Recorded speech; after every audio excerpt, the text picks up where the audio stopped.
Today on Escape the Clock, we're aiming to answer the question, what are the actual odds of escaping poverty if you're born into it? A landmark Harvard study found that children born in the 1940s had a 90% chance of out-earning their parents. For children born in the 1980s, the generation that includes both myself and today's guest, that number had fallen to a coin flip, 50-50. And it's only been getting worse with every generation that follows. This goes deeper than income. There was a 2024 study published in Nature Human Behavior, and it found that the intergenerational persistence of poverty in the United States is 0.43, meaning that nearly half of the disadvantage of being born poor is passed directly to the next generation. That statistic is more than 5 times higher than Denmark's. Out of all of the comparable wealthy nations, the United States ranks among the least mobile. So the American dream, it's not a myth, but for a significant portion of this country, it is a very steep uphill climb, with no map, no gear, and no one at the top waiting to pull you up. So how do we break that statistic when the entire system is engineered to keep us in it? To answer this question, I'll actually be joined by someone who has lived both sides of that equation. He grew up at the bottom of every chart that measures opportunity in America, and still, he built his way out. I'll be joined by Anthony Weaver. He's a financial educator, a speaker, and he's the host of the About That Wallet podcast, now over 300 episodes strong. He's been featured by Experian across all major podcast networks, and he has made it his life's mission to make financial literacy accessible to all the people who are never handed a roadmap.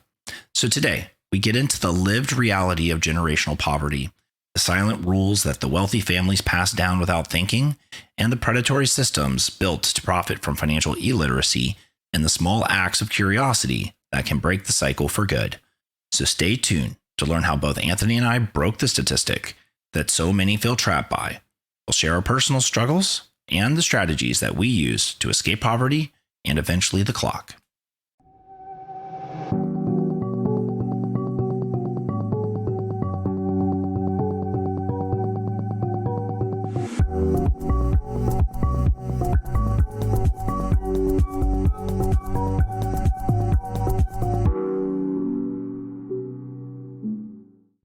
Welcome back to Escape the Clock, the show where we highlight strategies and approaches for achieving financial freedom and having the option not to work. I'm your host, Daniel C. Rogers. Today's episode is going to be a little bit different because normally I'm going to go in and explain some financial challenge and different financial tools or strategies that can help you solve that.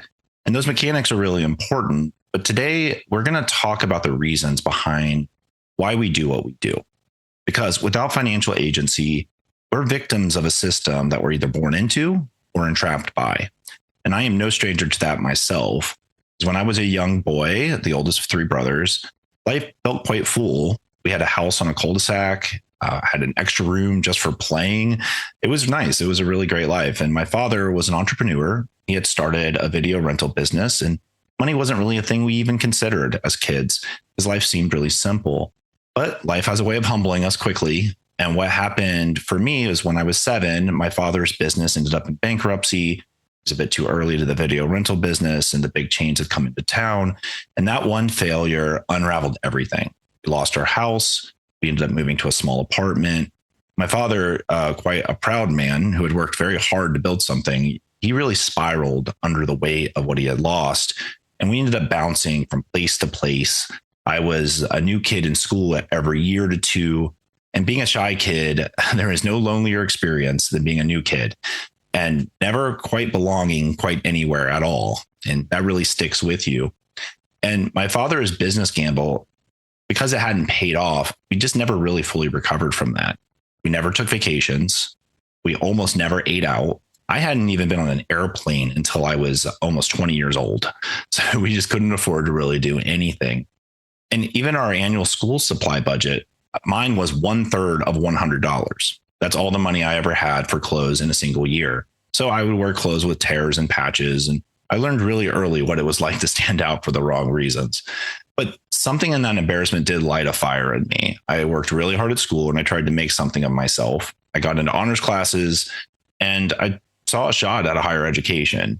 So I borrowed everything I could and I started working as early as I was legally allowed. And I worked my way through a 4-year degree while my parents, who had no higher education themselves, they really had no roadmap they could offer me. So it was quite a slow escape, but it was just the beginning. And I was able to make it, retiring at 43. Now, I know that's not completely a unique story. Across this country, millions of people grow up in households where money is a source of shame, silence, or survival. The struggle is just a matter of life. Research from the National Academies of Sciences identifies that 7 compounding factors trap families in intergenerational poverty, from school quality to neighborhood conditions to family structure. The system is just lined with sharp edges, and no part of it works in isolation. They can stack, they can cut fiercely. Well, today's guest is someone who understands every one of those factors personally. He grew up in one of the most financially challenging environments in America, the east side of Baltimore, raised by a single mother, working 3 jobs to keep her family household, and watched money create stress, silence, and limitation. And then in his final years at Morgan State University, something clicked. He realized that money is not complicated. It's the people who can make it complicated. And he has spent the years since helping others see what he saw. Anthony Weaver is a financial educator, speaker, and the host of About That Wallet, an award-nominated podcast now over 300 episodes strong, focused on helping what he calls the sandwich generation build financial habits that actually hold. He's been featured by Experian, appeared across major podcast networks, and has made it his life's mission to make financial literacy accessible to people who were never handed a roadmap. Anthony, welcome to Escape the Clock. Hey man, thank you so much. And great introduction to talk about your story like that, man. It's really cool. Yeah, well, I'm really excited to actually hear about your story because you had me on your show and we definitely connected over the similarities kind of in our struggles and some of our shared passions here. And you just heard part of mine, but I'd love for you to share yours. So starting back in those early days in Baltimore, what was life like for you growing up? Let's see, growing up with my mom actually having, just imagine in the early, I would say 1980s, where single mom has one kid in the arm, another kid by the hand, and actually trying to catch the bus with old prescription glasses. So she had to rely on the young child, which was me, to actually read all of the bus signs, how far the bus are coming, to realize to make sure that we're getting on the right bus. And keep in mind, this was, I would say, early January. So the cold temperatures are there. So we all got snotty noses, one tissue between my brother and I, and she's wiping our noses while we're on the bus. And I do not, to this day, I make sure I carry tissues with me because of those moments. But going through that journey, and then I think shortly after she had my youngest brother by another guy as well. So growing up, just pretty much the 4 of us and different, I guess you could say, father figures and the lifestyle. It's going back to one of those moments of having the family structure being completely different inside a impoverished neighborhood. But again, I didn't know that we were impoverished. I just thought this was the way of life. I thought everybody caught the bus. And I thought everybody used public transportation.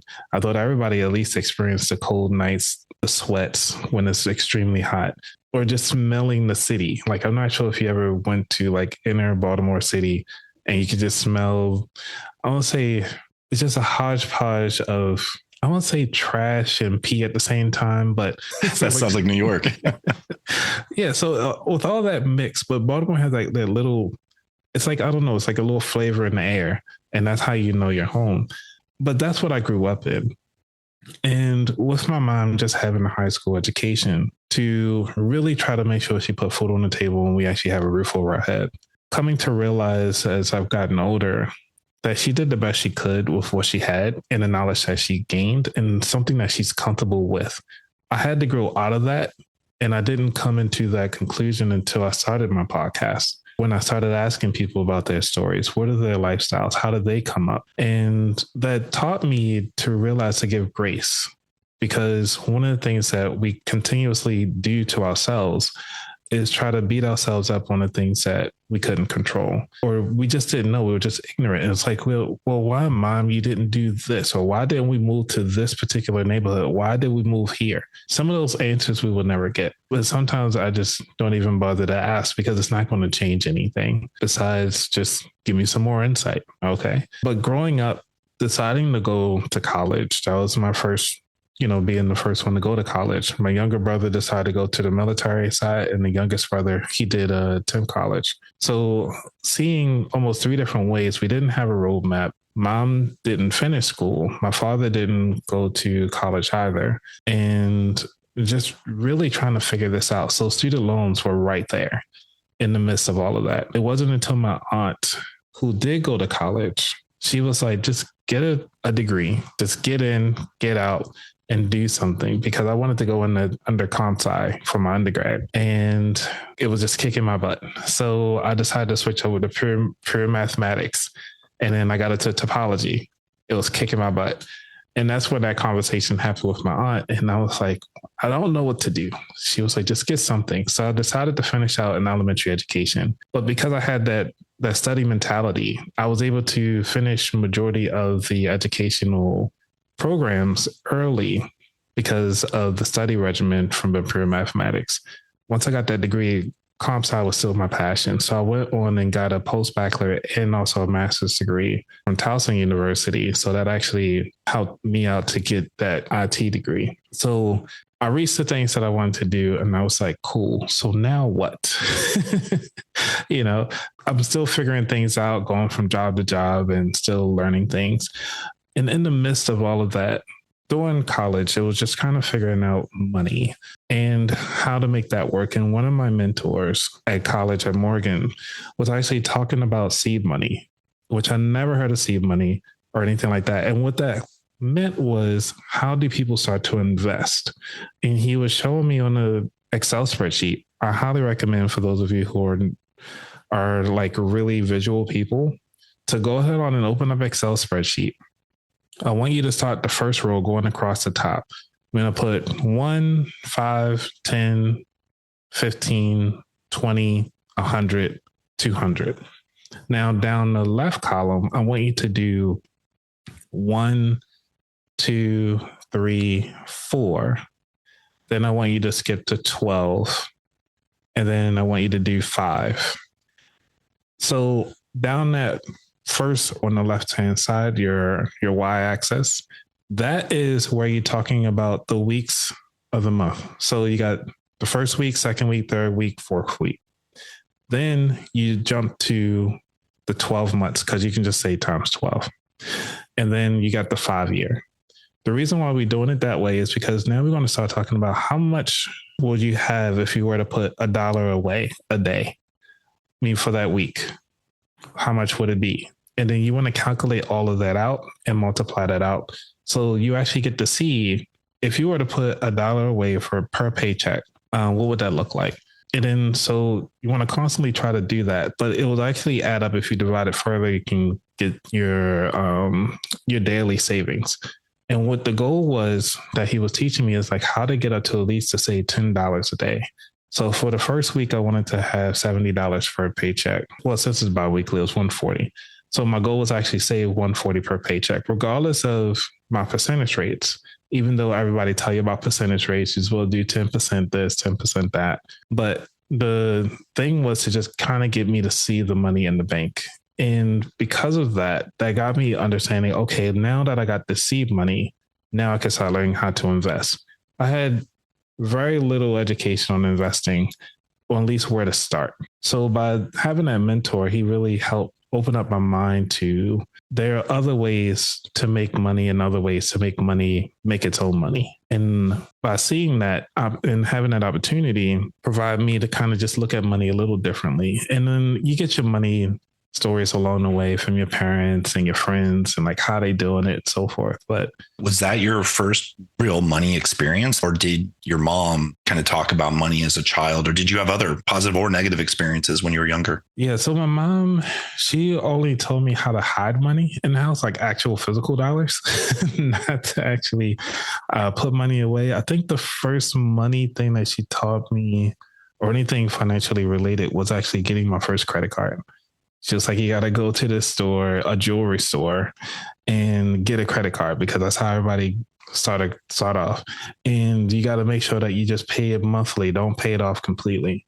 That's what she told me. And as I've gotten older, and I was like, well, zero is a balance, so it's okay to pay it off. This is probably because that's what she had to do for herself, right? Mm-hmm. and that's what she's comfortable with. Yeah. Now, did she know much about how credit works, or did you learn that from your mentor later or somewhere else? I learned how credit works after I racked up a lot of credit. Right. But my mentor did tell me one thing as I was learning about finances through him. He was like, well, when things are nice, like meaning your credit score is high and everything is paid for, get as many credit cards as you want. And I was like, but that's going against what everybody else say. He was like, no, that's when you get your credit, because in case things happen, you can always fall back onto your credit cards. So he was saying, get your score high enough so that you can lean into having a high credit capacity. Correct. In case that's your buffer, basically, in case you need it. Yeah. And later on, if I had more education and read up more on it, what he's trying to tell me is to build up my debt to income ratio. All right. And because he didn't use that language, I didn't know until I got older and more into this. And because of that, I had to say I thank him a lot, because that's what I wind up doing to pretty much match my income and having credit card availability. But even though I don't really use that much, it's just to have it. And it wasn't until I met my ex-wife a while ago when we were dating, she was actually, this was like kind of that pivotal moment of like, that got me like really into finance was, so I was already finished my master's degree at that time. And so she was saying, it's like looking at my cell phone. I was like, oh, what's wrong with my cell phone? She was like, well, have you paid it off yet? I was like, what you mean? Like, who pays off their cell phone? She was like, I haven't paid off cell phone. And I was like, but how did you do it? She's just like, just go to the store and pay it off. I was like, oh. So what I wound up doing was actually she walked me down to the store, and I asked them, like, how much do I owe on my phone? Now at the time I already had the phone for like 3 years at this point. Right. So it was like I think it was like $1,000 phone at the time. And you were doing like installment payments. Mm-hmm. And you would think that, well, I've been paying for this thing for almost 3 years. It should be over with, $17 a month or so. I wasn't calculating the dollars. And they was like, well, it's $250. I was like, you can't even find this phone anymore. And yet if I do a trade-in, it's only a trade-in for $100 and you want me to pay $250? I was like, perfect. That was the last time I had a full payment for a phone. I paid it $250. Ever since then, I always save up a little cash off to the side to buy my next phone, cash out. But that got me to understand is that I don't have to operate the way how I was taught, to actually start educating myself and really question why things the way they are. Yeah, that makes sense. I mean, there's so much of life is the impressions we get from the way we're raised, what we observe, just the societal norms, what we see other people do. But when there's no education, we all just kind of walk into the same traps over and over. Unless somebody is actually sharing the good ways to do it. I mean, I've had similar experiences with that, right? Like, not understanding that I'm actually paying way more than I need to because I don't know that I should be paying a full balance, that I'm throwing money at interest that I can't afford. It wasn't until I started organizing myself in a spreadsheet that I could actually see the impact I was doing to myself and start making good moves. Like, like what you said with the phone, I basically switched to a new provider every 2 years, no matter what, because when I switched to a new provider, they basically pay for the phone for the most part. And then I fully own that thing. And then even if I love that provider, I'm going to have to switch again because they're not making it easy for me to be loyal to them. So there's all these complications there. So I'm curious for you, when did money really start to click? Like, you're learning all these things. Was it like later in your adult life, or was there some kind of pinnacle moment for you that you're like, okay, I feel like I'm finally getting control here? Well, getting the control of it was when I got rid of, well, I didn't get rid of, I got out of my prior relationship before I met my ex-wife. And what it was that all of my credit cards, for some reason, decided to lower my availability on their own. And I was like, what are you guys doing? I'm paying all my bills. Everything is paid on time. What are you guys doing? And they was like, well, we noticed that you couldn't pay on another card or something like that. But I'm like, but those are student loans. Like, stuff happened. And so they was like, well, we all talk to each other. And I was like, perfect. That's all I needed to know. So what I wound up doing was trust me, this is just conversation between people. Do not take my advice as as advice at all, listener. So one of the things I had to do, I talked to one of the credit card companies because at the time, getting out of that relationship, I just didn't have the money to pay all the cards at the time. So I had 3 cards sitting around and I was like, you know what? I just can't deal with it anymore. So I called them up because I hate late payments. I called up the first bank and I was like, hey, I can't pay this anymore. What can I do? Because I figured it was best to work with you before I try to not pay or anything like that. They was like, well, because you're current, we can't do anything. And I was like, what you mean? But they wanted you to lapse? They wanted me to lapse. They was like, you have to be at least 30 days delinquent before we can work with you. And I was like, but I'm giving you a warning now to help me help you so we can all get this together. They was like, no, okay. I was like, fine. That's one bank down. Second bank. I called them. I was like, hey, same situation. Can't do anything right now. Like bills are out the wazoo. Can you help me? They was like, well, what we can do is go ahead on and cancel the card completely. We'll put you on a payment plan. It'll just be 0% interest for a whole year. And you only got to pay us $50. I was like, perfect. I can do that. Then the other bank was like, well, we see that you've been with us for a long time. What we'll do is bring you down to a card that doesn't have an annual fee. We'll zero out this card and we'll do is for your interest rate, we'll drop it down to 1.5%. Or you can pay us a lump sum. And I was like, well, I don't have a lump sum because if I did, I would have paid the bill. So payment option it is. So that lesson actually taught me that it's okay to communicate when things are going bad. They will work with you. Some won't. It really depends on the bank and what they can do with the power that they have. So that got me to understand that, yes, they talk to each other on the back end, but you also have to be vigilant on your own finances because they will not look out for you. That's a powerful lesson, actually. And when I'm trying to help people who have like a tremendous amount of debt, normally I'm pointing them at the communication aspect of it. But in particular, there's nonprofits who will be your advocate for you. So if you don't feel comfortable being that person trying to negotiate with or banks or whatever, the nonprofits will go and they'll talk for you and they'll try to negotiate your rates down or get those kinds of deals for you. So that's really powerful. I'm curious, like when you were younger, if there were like money beliefs that you had or just frustrations with money that you're like, oh, I wish I could afford this thing or go do this thing that you were able to experience later in life, or it's just kind of just changed as you were kind of learning how the system actually worked? The one money lesson I would say was getting my first car. That one thing I did not know that my mom already knew was that she could have had added me as an authorized user. And it wasn't until later in life I asked her, you know about authorized users? And she was like, yeah, I've known about them. I just didn't want to add you on them because I didn't want to mess up your credit. And I was like, But that also got me to understand that they only share what they're comfortable doing, not what they know exactly, because we know a lot of stuff. All of us know a lot of stuff, but are we comfortable to take action on those things?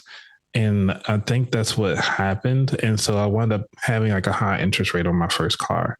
And then it wasn't until going through those motions of like, man, I really wish she would have put us on earlier. Our credit scores would have been better. We could have had a better lifestyle than dealing with the struggle, or at least share some of that information, or even just read a book about it. But I can't fault her for not doing that. But that's one of the things that I kind of wish it would have been nice to have. Do you see others from your childhood, could be family, friends, just people you kept up with? Are they still struggling? Are you helping people from kind of your past with some of the things you've learned? Yes and no. So I do kind of catch up with some of the people around the neighborhood from time to time, but I try to say I was a nerd. So I was mostly indoors, to be honest. Most of the people that I remember now that I'm kind of quasi in communication with are people from college. And in fact, I would say high school. And I say most of the people from high school are doing okay. At least I checked up in the high school reunion. But I have heard people who listen to my podcast and actually told me like, hey, I was able to save my first $1,000. And I didn't even know that they were in a pinch and stuff like that, even though I've known them. But since they've been following the show, they were excited to actually save their first $1,000 and to be comfortable to tell me about it. And I'm cheering them on to kind of get to the, 10,000, if not more, to kind of have saved up to their own money.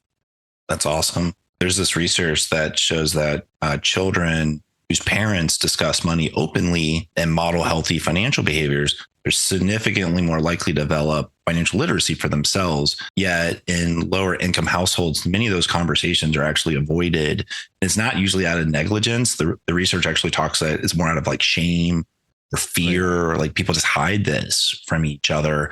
I'm curious, like, was this part of why you decided to do your podcast? What made you want to start About That Wallet? Because you've been doing this for a while now and you're having good reach with it.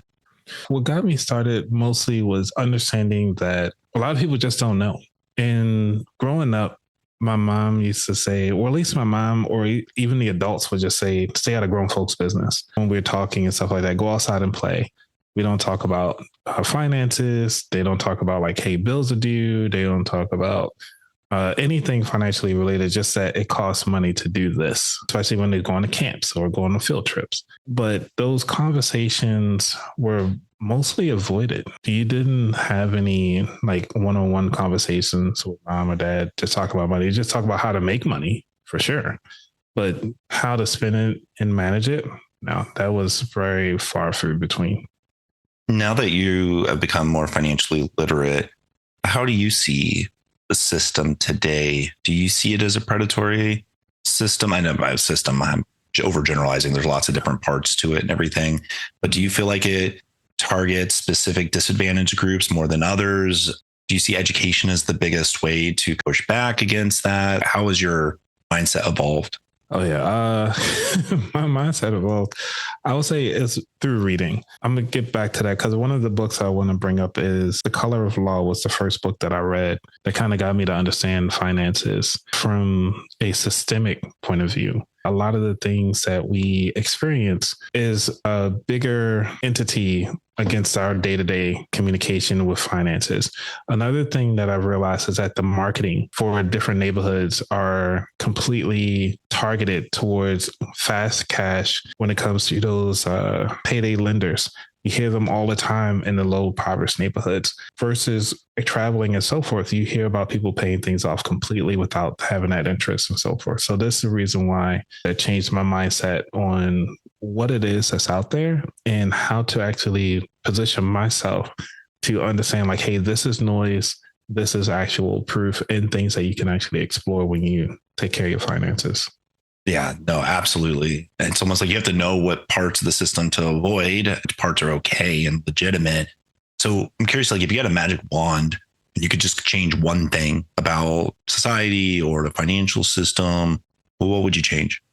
I would change the way how advertisements are placed on the radio and also on TV when it comes, especially to these certain banks or so forth, these payday loan people. I think they should only be limited to one commercial and they only can play maybe 10 times a day max. But as far as I really wish that they allowed banks that are credit unions to do more marketing. They do not allow them right now, which I don't understand. Yeah, definitely. It's, you can almost see how they're profiting based on the frequency of how much they show up in those areas. So I am curious though, Anthony, like, is there a big move that you felt like you missed that you wish you had known about earlier? I mean, I know I had mine. I avoided investing. I wish I had done it earlier. I would have done a lot better. But is there something that like, you were like, man, if I had just known that one thing, it could have helped me so much?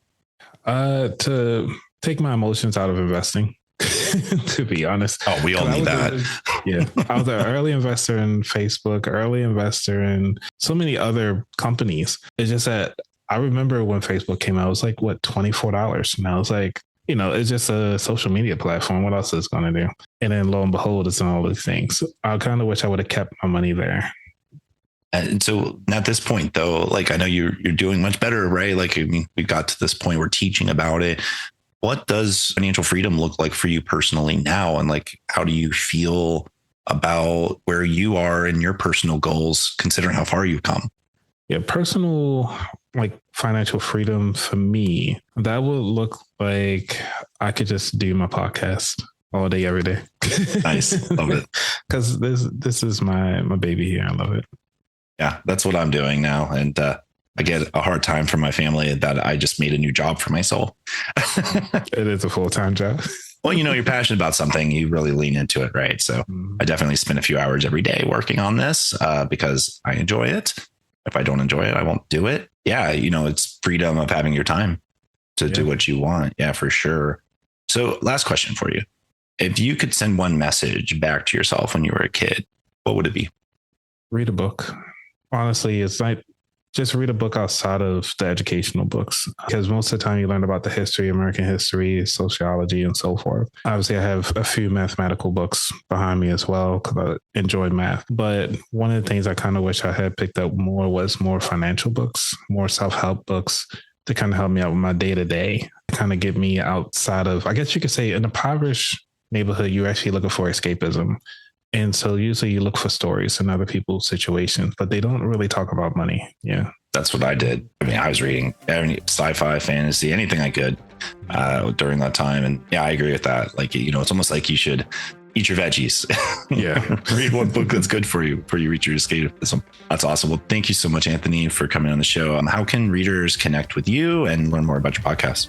You can search for About That Wallet on Apple, Spotify, YouTube, or wherever you listen to podcasts. I do have a monthly newsletter, so check out aboutthatwallet.com/newsletter and connect with me there. And I'm very heavy on Instagram. So if you look at me on Instagram at About That Wallet, I actually had About That Wallet on all the social platforms. So even if you find me on X, playing around with Experian on the panels, check me out there. It's always a good time. Right on. Well, thanks again for coming on the show. Yeah, thanks you.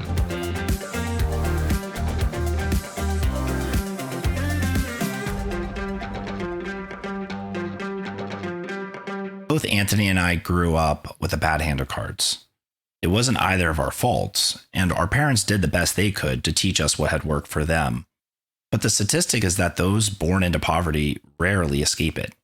Yet both Anthony and I did in our own separate ways.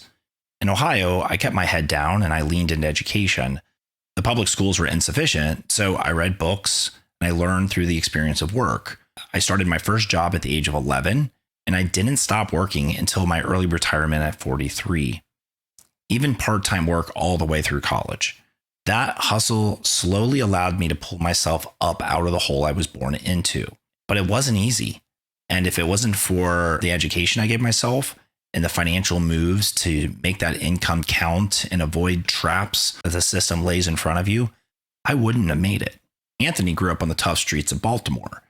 With one tissue to share between him and his brothers, he read bus signs for his aging mother who couldn't afford new prescription glasses, shivering in the cold of the Baltimore winter, assuming that every kid just lived that way.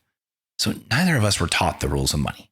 Yet both of us were quiet, driven kids who wanted to escape the lives that we were born into. Only 46% of US adults have enough money set aside to cover 3 months of living expenses. And it's down from 53% just 3 years earlier. That's a 9% drop in how much money people have to live on. So there is a real gap in this country, and it is widening every day. And it's not that families don't care. They very much do. But the ones buried at the bottom of it have become more and more disenchanted by a system designed to entrench them. The American economy is a machine. One built on marketing, engineered to manipulate those with nothing left to spend. And when that last earned dollar is gone, there are plenty of ways to borrow money that you can't afford to pay back. It's the machine of generational poverty. Payday lenders, rent-to-own furniture, subprime auto loans, check cashing storefronts, buy now, pay later schemes. These might sound like useful tools, but the honest truth is that you'll see only one group of people that typically are using them, and that's the poorest people. Now, you can argue that it's a survival mechanism, that you have to do that. What choice do you have? But without the education and the utility to know how it's hurting you and how you should be using that money to change your situation, it can only be described as predatory. And look, these businesses, these payday lenders and rent-to-own furniture places, they're not advertising in the wealthy neighborhoods. They cluster by design in the zip codes least equipped to recognize the math. The Consumer Financial Protection Bureau found that nearly 30% of consumers in low-income neighborhoods are credit invisible, with another 15% holding records that cannot be scored. But if you go to an upper-income neighborhood, you'll see that number drops to only 4%. And when you can't get a normal loan, the predatory one will just show up at your door, and it hardens the cycle. Take Anthony's first experience with borrowing. His mother, with his best interest in mind, told him to walk into a jewelry store and open a credit card. But she didn't explain the rules. She only said that he should start building credit, and to do that, he needed to maintain a balance. Yet anyone who understands credit scoring knows that that's actually backwards. Anthony woke up to this himself, though, thanks to his own self-education, but not everyone does that. He realized that it'd actually be better for him to pay his balance to zero each month. He actually flipped the script, but so many will continue to do the things that we're taught. He even mentioned that it took a while for him to figure out. At one point, he had 3 credit cards with no means to pay the minimum the next month. As a responsible person, he decided to take action on that, though. Instead of just missing the payment, he actually called each of the lenders and tried to explain the situation to them. And 2 of them actually worked with him. That not only saved his credit, but it actually probably eased other parts of his financial life when he most needed it. I'll be honest, my kids are not living the life I had growing up. They are not going through my struggle. Wealthier parents, like I have now become, can afford to add my kids to my credit cards. I can co-sign for their apartment, and I can bail them out if I need to. So once you can get to the other end of the divide, life actually becomes easy. And the elite even create things like trust funds, delegating financial responsibility to executors to make sure that generational wealth is protected. It's an attempt to keep their kids and their grandchildren from falling into the generational poverty machine themselves. So in essence, what they're doing is they're throwing money at the problem, money that they have to spend. Not anyone can afford to get a trust. It actually takes quite a bit of net worth to get one.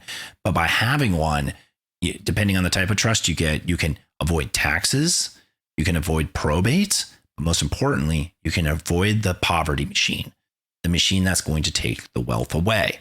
You know, when I asked Anthony what he would tell his younger self, he didn't say invest earlier or better or whatever. I mean, he kind of joked about that a little bit. And he didn't even say avoid debt, even though he clearly struggled with debt for a while. What he said was something so simple, ridiculously simple, really. He just said he would tell himself to read a book, not the assigned books from the school curriculum, but a book about money, about the systems that we have to navigate, about how to be an adult that can actually get ahead in this very complicated and commonly unfair world. He wanted to tell himself to read books written by people who could help him escape the trap. A book like Escape the Clock. That is why I wrote the book. It's to help people like who Anthony was. It's to help my children. It's to help anyone who doesn't want to be stuck in that machine. And so ultimately his advice is the same as mine.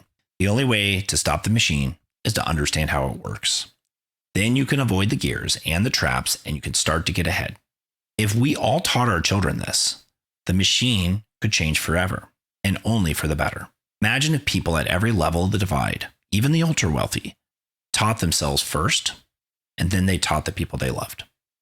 The marketing, the addictive apps, the predatory lending, all of that stuff, it would just become ineffective because we would all know better. Think about it this way. A library card is the cheapest financial advisor in America. The knowledge is out there, and it doesn't cost anything to walk in and borrow that book and start to read it. And for the kid in the patched clothes like I was, it might be the only resource available. That is how you break the statistic, not in a heroic leap or in 100 small acts, brilliant financial moves. It's in your acts of curiosity. It's in that drive to understand so that you can't be victimized. So if there's one thing to take away from this conversation, it's this. Pick up a finance book, or better yet, recommend one to someone you care about. Escape the Clock costs $6 on Amazon. But if that's a barrier, this podcast and About That Wallet are both great free resources. That's why we do this. We're volunteering our time. We're not asking for anything. We're just trying to help. So share that help out, reach people, and let's actually help people get out of this statistic that so many are stuck in. It's an important step towards stopping the machine that is hurting all of us once and for all. I'd love to hear from you. What is one chapter of the money playbook that you wish someone had handed you earlier? Email me at contact@escapetheclock.com or leave a comment wherever you listen. I'm Daniel C. Rogers. Thanks for listening, and best of luck breaking the statistic and escaping the clock. I'll catch you next week. That's a wrap on this episode of Escape the Clock. Everything you've heard today is for educational purposes only, designed to help you think, plan, and build a stronger financial program. Take what resonates, bring it into your Escape the Clock plan, and review it with a qualified professional before making any major moves. The book, the free planner, and the one-on-one time with me are all waiting for you at escapetheclock.com. If this episode was valuable, please leave a rating, share it with someone who needs to hear it. I'll catch you next week.